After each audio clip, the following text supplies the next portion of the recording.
Abandoned by the Alpha's son at the altar, the Omega was marked that night by a rival. Hello everyone. Before we begin today's story, I have a small favor to ask. Please hit subscribe and turn on the notification bell so you never miss our channel's new videos. It's quick, free, and the best way to support us in bringing you more dramatic stories. Your support means the world to us. Where are you watching from? Drop your city or country in the comments below. Thank you very much. Now, let's return to our main character. Elena Carter stood beneath the stone arch of the Moon Hall, where lantern light softened the edges of ancient carvings, and the air carried the hush of a crowd waiting to witness a promise. She was an Omega, and tonight was meant to be her beginning. The aisle stretched before her like a held breath, polished smooth by generations of vows, and at its end stood the altar, carved from pale granite and etched with symbols older than memory. Elena's hands were steady even as her heart raced, not because she doubted herself, but because hope had a way of feeling fragile when it mattered most. Around her, the pack gathered in formal silence, their attention fixed forward, their expectations shaped by tradition and rank. She wore a simple gown, modest by design, chosen to honor the ritual rather than draw attention, and she lifted her chin with quiet dignity as she took her place. This was the night she had prepared for, the night she had been told would set her path, and she believed, perhaps foolishly, that sincerity would be enough. Ryan Blackwood, the Alpha's son, waited at the altar, composed and immaculate, his posture confident in a way that came naturally to those born to lead. He did not look at her right away, and Elena told herself that meant nothing, that nerves took many forms. The elder began the opening words, measured and ceremonial, and the hall seemed to lean in, every breath aligned to the cadence of tradition. Elena focused on the sound of her own pulse, grounding herself, remembering the small kindnesses that had carried her this far, the quiet strength she had learned to trust. She felt the weight of eyes upon her, some curious, some distant, and she chose to meet the moment with grace. When the elder paused and turned to Ryan, the silence sharpened, and Elena sensed the shift before it arrived, like a sudden chill beneath warm light. She waited for the words she had imagined 100 times, the acknowledgement that would bind her future to the present, but instead she felt the space between them widen. The hall held its breath again, and Elena realized that whatever came next would change everything. She did not know yet how deep the change would go, only that she was standing at a threshold where expectation met reality, and the world was watching. In that suspended moment, Elena Carter remained exactly who she was, an Omega with her head held high, unaware that the night would remember her for reasons no one could have predicted. The elder's gaze lingered on Ryan Blackwood, and the pause stretched just long enough for hope to waver before it could steady itself. Elena felt the hall lean closer, felt the soft brush of expectation tighten into something sharper. Ryan finally turned to face her, his expression composed, his eyes unreadable, and in that instant she understood that whatever he was about to say would not be softened by ceremony. His voice carried clearly through the Moon Hall, calm and controlled, as he spoke of duty, of legacy, of the weight placed upon the heir of an Alpha. He said her name as if it were a formality rather than a promise, and then he said the words that did not belong at an altar, words that separated rather than bound. He would not claim her. He could not. The reasons followed, delivered with practiced ease, each one measured and impersonal, invoking bloodlines and expectations, alliances and appearances. Elena listened without interrupting, because the moment demanded stillness, and she refused to give anyone the satisfaction of seeing her break. The elder did not stop him. The hall did not protest. A low ripple moved through the gathered pack, a sound not loud enough to be called speech, yet heavy enough to feel like judgment. Elena's hands remained at her sides, her shoulders squared, even as the meaning settled into her chest like cold air. She had been left at the altar, not by fate or accident, but by choice. Ryan's gaze slid past her, already searching for the path forward, and she realized with startling clarity that he had decided. Long before tonight, the ritual words that followed felt hollow, continuing out of obligation rather than purpose, and Elena stood there as if anchored to the stone beneath her feet, aware of every eye and every whisper that refused to become sound. When the elder finally turned to her, There was no apology in his voice, only procedure, only the quiet instruction that she was dismissed from the ceremony. Elena inclined her head once, a gesture of respect she offered to the hall rather than to the man who had rejected her, and then she stepped back. The aisle felt longer now, each step measured, each breath deliberate. She could feel the pack's attention trail her, curiosity mixing with pity, and she kept her gaze forward because looking down would have meant conceding something she was not willing to give. At the threshold, she paused just long enough to collect herself, to remind her racing heart that dignity was not something another person could take. The doors closed behind her with a muted sound that echoed louder than any shout, sealing the moment away from the lantern light. Outside, the night air was cool and steady, carrying the familiar sense of pine and stone, and Elena drew it in as if it might anchor her. She did not cry. She did not run. She walked until the murmurs faded and the moon hall became a distant silhouette against the sky. Somewhere behind her, the ceremony would move on, the pack would recalibrate, and Ryan Blackwood would continue down the path chosen for him. Elena Carter stood alone beneath the open night, the weight of rejection pressing in, yet beneath it all, a quiet resolve took shape, because being abandoned at an altar did not erase her worth, and the night was far from finished. Elena walked the outer path of the packed grounds where stone gave way to packed earth, the lanterns thinning until the night reclaimed its familiar quiet, and with every step the echoes of the hall receded while the meaning of what had happened grew heavier. She expected the pain to crest all at once, to demand tears or anger, but instead it arrived in measured waves, steady and insistent, asking to be acknowledged rather than fought. She could still hear Ryan's voice in her memory, the careful way he had framed his refusal as inevitability, and the thought stung less because it was cruel and more because it was complete. He had not wavered. He had not looked back. That certainty followed her like a shadow. The packed grounds were awake in subtle ways, doors closing softly, conversations shifting as news traveled faster than footsteps, and Elena sensed how the story would be told without her present to shape it. An omega dismissed at the altar would become a lesson, a cautionary tale woven with assumptions that never asked for her truth. She paused near the old oak that marked the boundary between the inner circle and the wild edge, resting her palm against the bark, breathing in the cool scent of leaves and earth.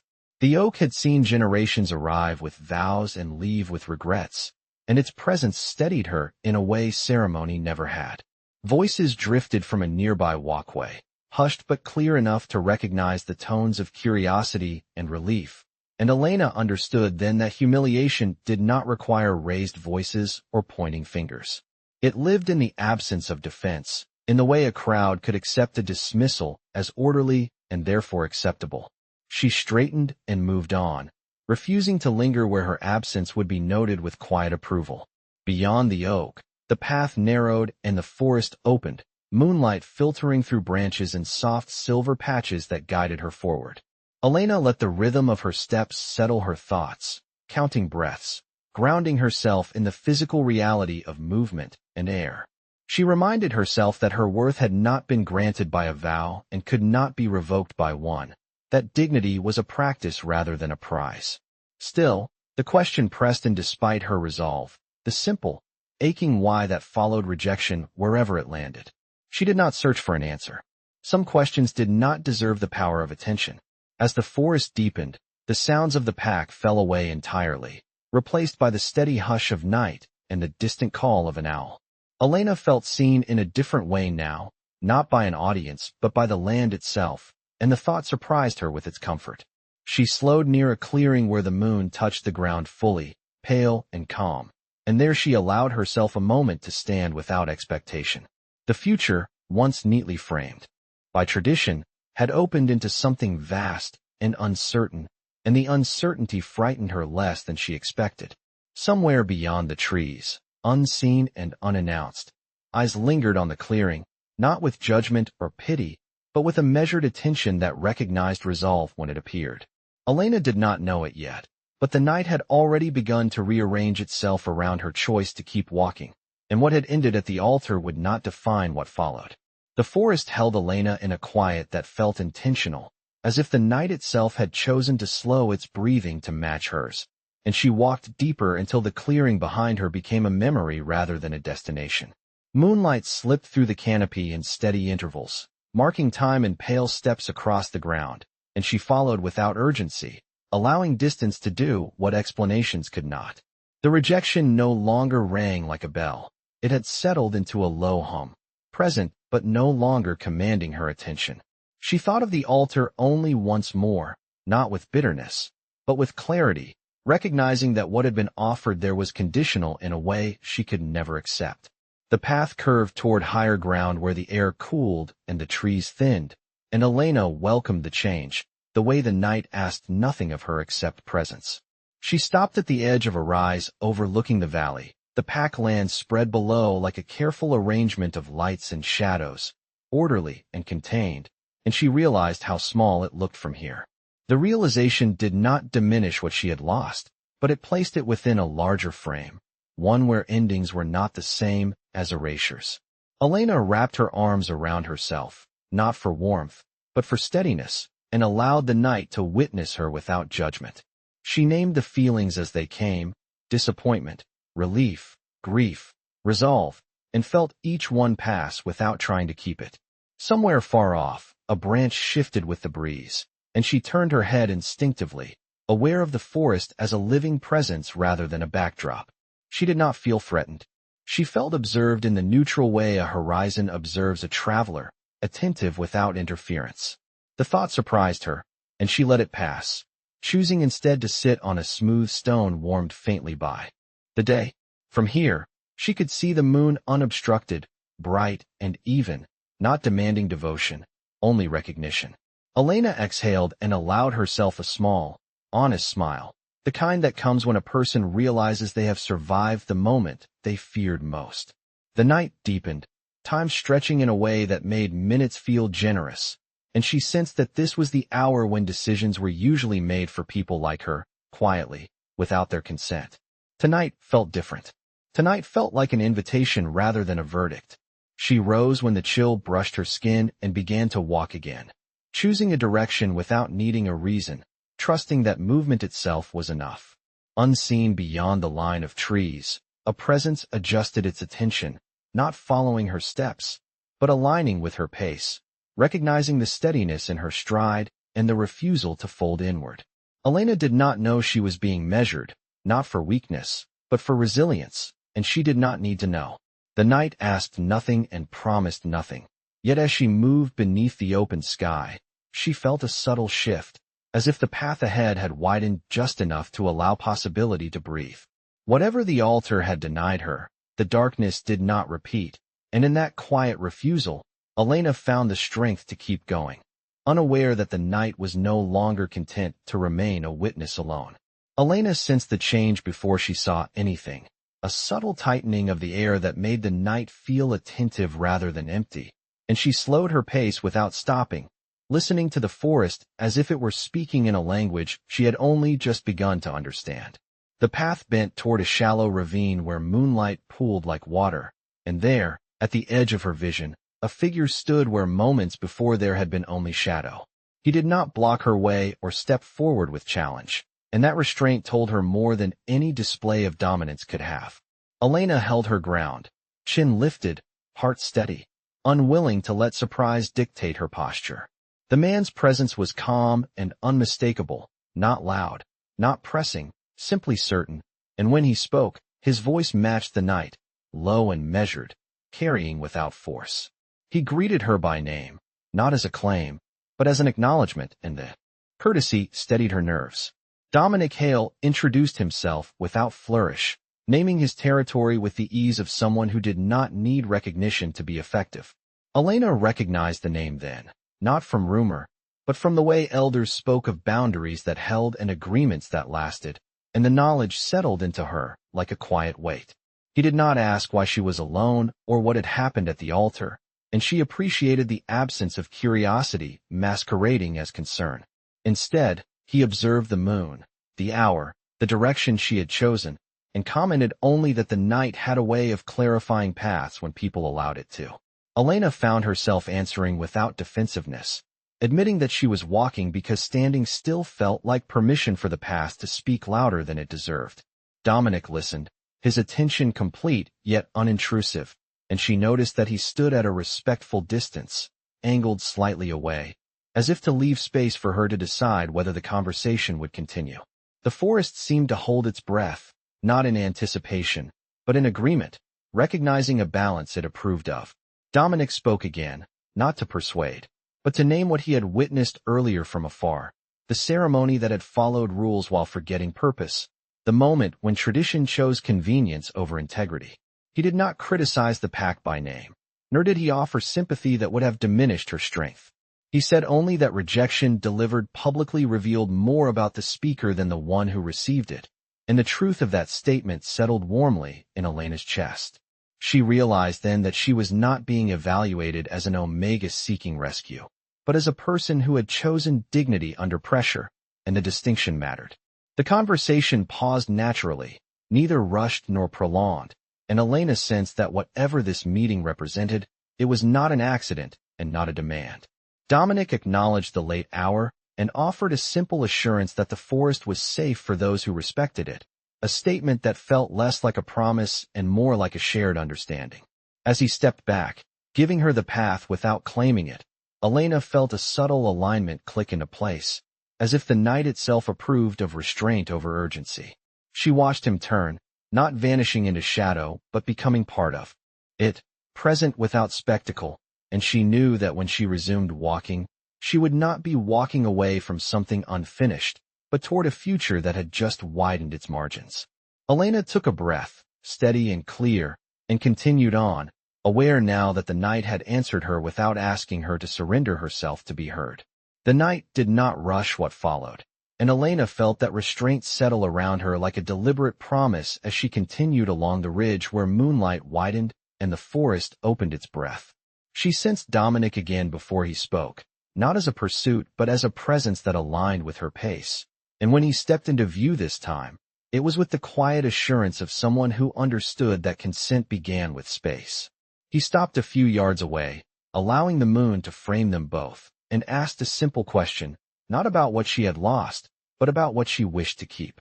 Elena considered the question with care, surprised by how easily the answer formed, and said that she wished to keep her name, her choice, and the steadiness she had found by walking on her own. Dominic inclined his head, accepting the answer without negotiation, and replied that those were the terms any bond worth honoring required. The word bond did not land with pressure, it landed with clarity, and Elena felt the air change, attentive again, as if the night recognized an intention spoken aloud. Dominic explained without ceremony that rival territories were not enemies by default, that lines were drawn to protect integrity as much as land, and that the laws older than any single pack respected choice above spectacle.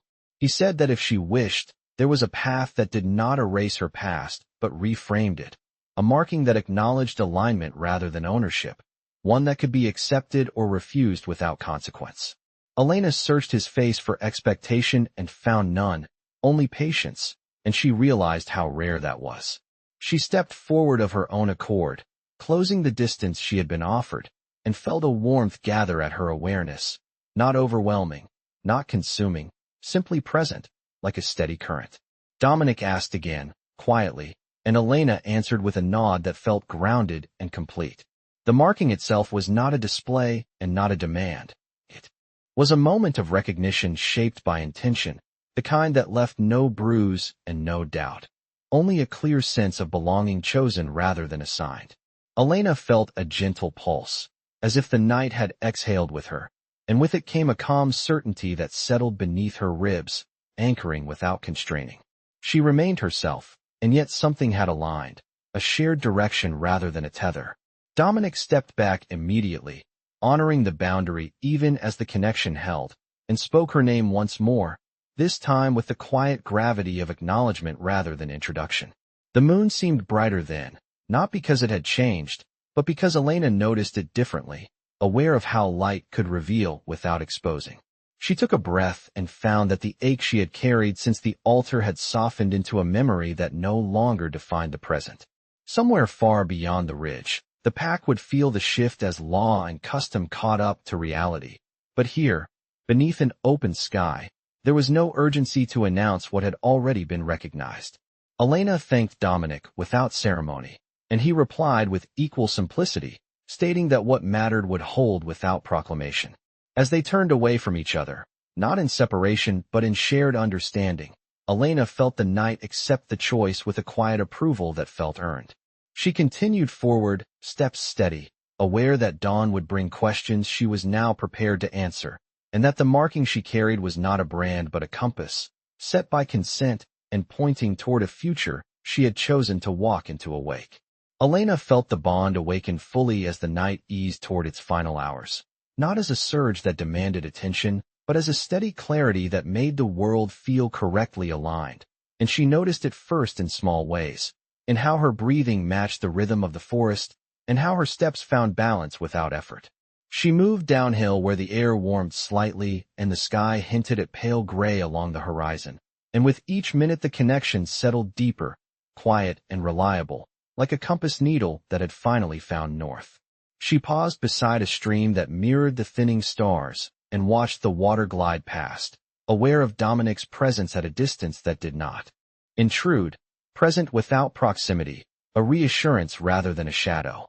The bond did not blur her thoughts or override her will. Instead, it clarified intention, sharpening her sense of choice and easing the last tight knot of doubt she had carried since the altar. Elena tested the awareness gently, not pulling, not reaching, simply acknowledging it, and found that it answered with steadiness, a mutual recognition that respected boundaries. Dawn arrived in stages, the sky lightening inch by inch, and with it came a subtle warmth beneath her ribs, a reminder that alignment did not erase vulnerability but supported it. She considered what awaited her when the sun rose fully, the inevitable recognition of what had changed, the questions framed by law and custom, and she found that fear no longer held center stage. The bond did not promise protection from consequence. It promised honesty within it. Elena stood and continued along the stream until the path widened and the trees thinned, and there she allowed herself a moment to take stock of the quiet strength she felt, the way resolve had replaced the ache of public dismissal. She sensed Dominic again, not approaching but attuned, and she knew without words that the awareness flowed both ways, not as surveillance, but as consented connection. When he spoke from a respectful distance, his voice carried calm acknowledgement rather than instruction, confirming that the bond would present itself plainly at dawn, recognized by those who understood the old laws, and that her consent would remain the measure by which every step forward was taken. Elena appreciated the simplicity of the assurance, the absence of spectacle, and replied with equal restraint, stating that she would meet the day as herself, neither hidden nor displayed. The first birdsong cut through the quiet, and Elena smiled at the ordinary beauty of it, grounding herself in the present rather than rehearsing reactions yet to come. As light spread across the valley, she felt the bond settle into its enduring shape, not louder, not brighter, simply complete, a shared direction rather than a claim. She adjusted the strap of her bag and turned toward the road that would carry her back into the open, aware that the night had given her something durable, not an escape, but a foundation. When the sun finally crested the trees, Elena stepped into it without hesitation, prepared to be seen on her own terms, carrying a connection that did not diminish her name but honored it, and ready to answer the day with the calm certainty of someone who had chosen alignment over approval and found that the choice held. Morning carried the news faster than footsteps, and Elena felt the shift ripple through the lands as she approached the outer road, not as noise but as a tightening awareness that the day would not proceed as it had been planned. The bond remained calm and steady within her, a quiet anchor as the first riders appeared at a distance, not rushing, not threatening, simply confirming what old laws recognized when intentions were set before sunrise. Elena kept her pace measured and her posture open, understanding that clarity traveled best when it was not chased. By the time she reached the overlook where the road met the valley, the murmurs had become organized whispers, names spoken with care, boundaries recalled, precedents remembered. The marking announced itself without spectacle, evident to those trained to notice alignment rather than display, and the recognition followed the same path, formal, and inevitable. Messengers turned back before they reached her, redirected by counsel who knew better than to provoke what had already been settled. Elena paused and took in the view. The pack lands orderly below, sunlight revealing rooftops and paths that looked unchanged despite the tension moving through them. She felt no urge to hide or hurry. The bond did not ask for either.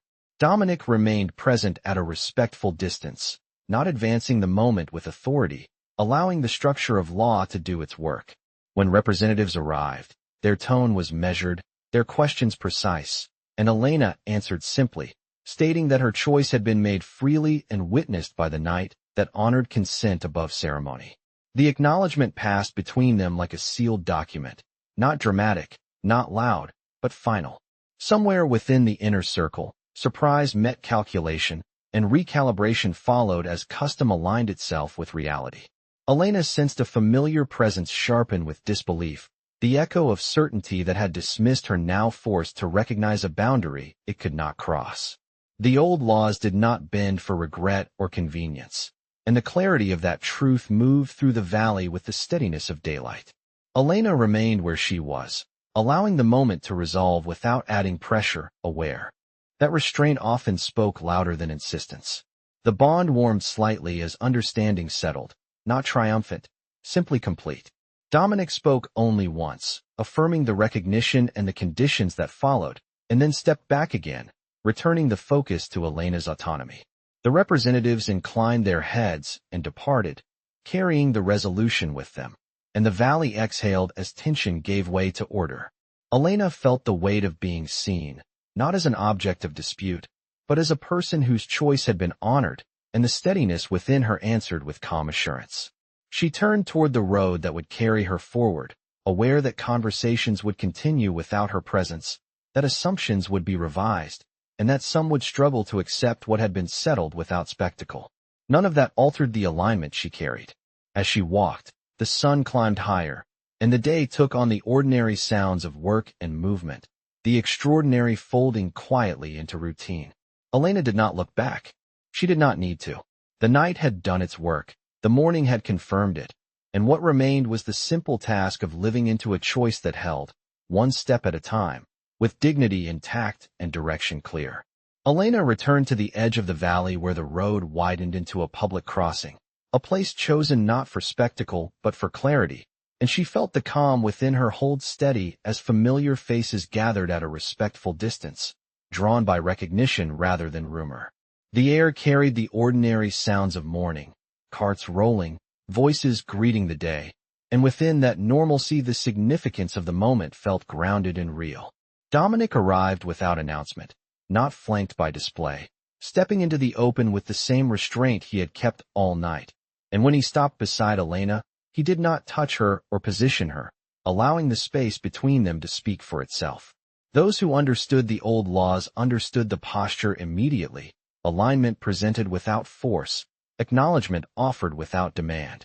Elena lifted her chin and met the attention calmly, aware of a familiar presence watching from afar, the echo of certainty that had once dismissed her now tightened by the knowledge that dismissal had consequences it could not undo. Dominic addressed the gathered listeners briefly, his words precise and unadorned, stating that the night had witnessed a choice freely made, and that the morning had confirmed it according to laws that protected consent above convenience. He did not name rivals or recount grievances. He named only what was true and allowed truth to carry its own authority. Elena felt the bond answer with quiet warmth, not as a claim laid upon her, but as a shared direction affirmed in daylight. When Dominic turned to her, his gaze asked without pressure, and Elena answered with a steady nod, stepping forward by her own decision to stand where she could be clearly seen and clearly herself. The acknowledgement that followed required no ritual beyond recognition, a simple statement that honored her name and her choice, and the effect rippled outward as those present inclined their heads, understanding that the matter was settled without spectacle. Elena did not search the crowd for validation. She focused on the steadiness within her, the way alignment felt when it respected autonomy.